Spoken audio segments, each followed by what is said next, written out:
spoilers as much as possible, so I will not mention anything that the book itself doesn't state on the back cover. The first sixth of the book introduces the story of a little 6-year-old boy, Jack, who, despite his very young age, is already having to cope with quite fundamental and challenging changes in his life, whether it's his parents' divorce or moving house, losing all his friends, having to adapt to new surroundings and new people. In all this, he is accompanied by his favorite stuffed animal, the pig that he calls Dur Pig, or abbreviated as DP, to whom Jack is more and more attached and confides all his worries and pains that he would never discuss with adults, and so the stuffed pig keeps him company in moments of the greatest sadness, but also joy.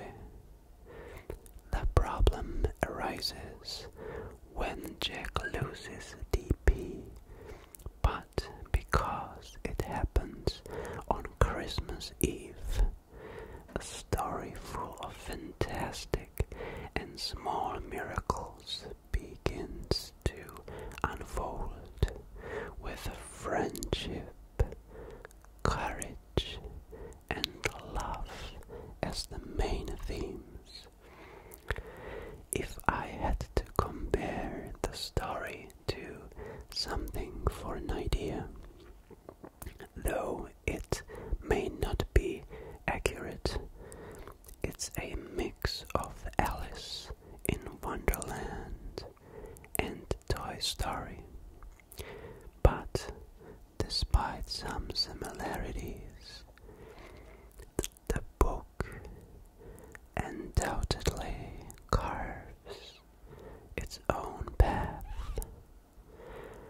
Unlike already mentioned book, The Book, the story of Christmas Pig is not as dark and avoids the betrayal, murder, and morbidity that the book has often been accused of, especially since it was aimed at very, very young readers.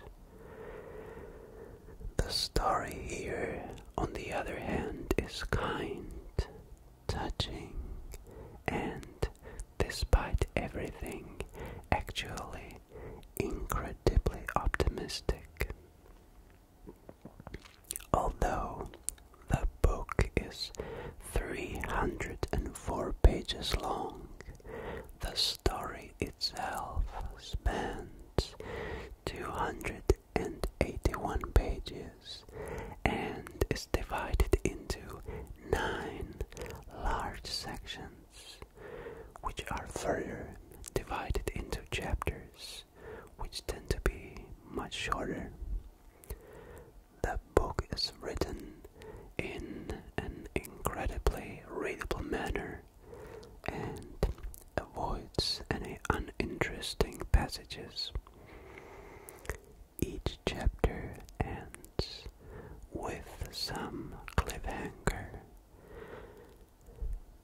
which simply makes you want to read on and on, so you are able to read the book in just one sitting.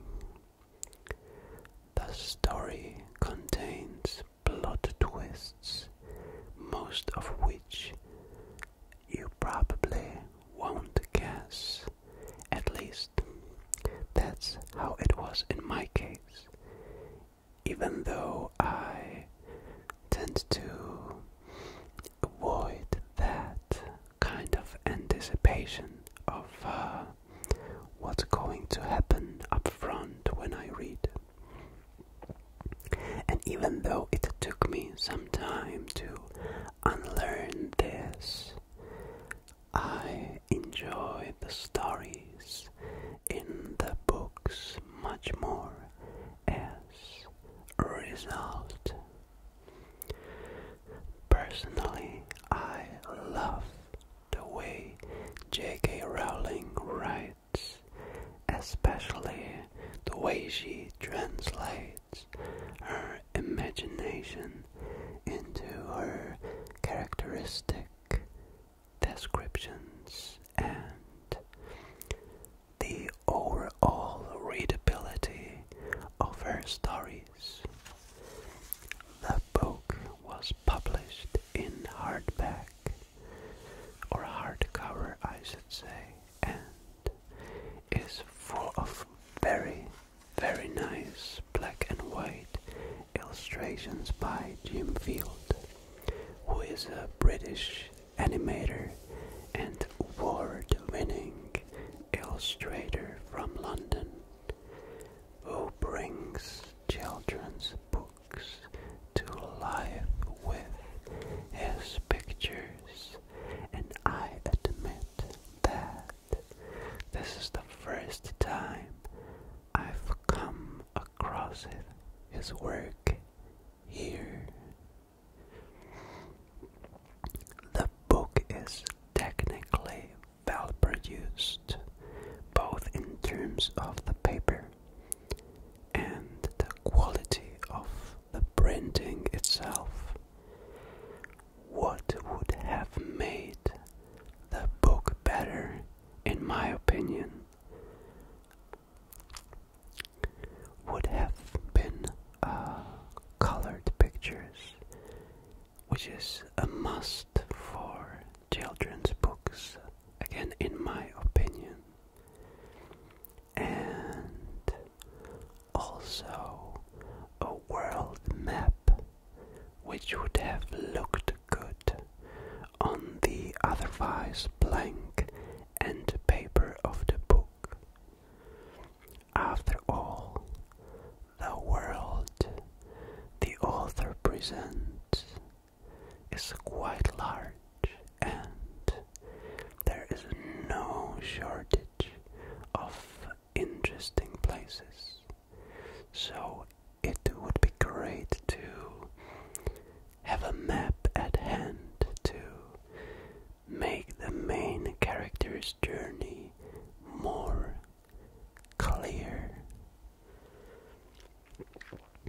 For my part, I would definitely recommend the book not only to younger readers, but especially to all those who like J.K. Rowling's books, or simply to those who want to relax and make the Christmas holidays more enjoyable with some lovely Christmas story.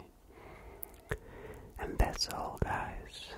Thank you for your attention, and I hope that my video helped you at least a little in deciding if this book is for you.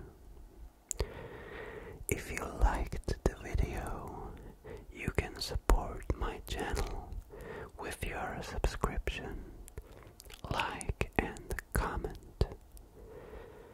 I will look forward to seeing you in the next video.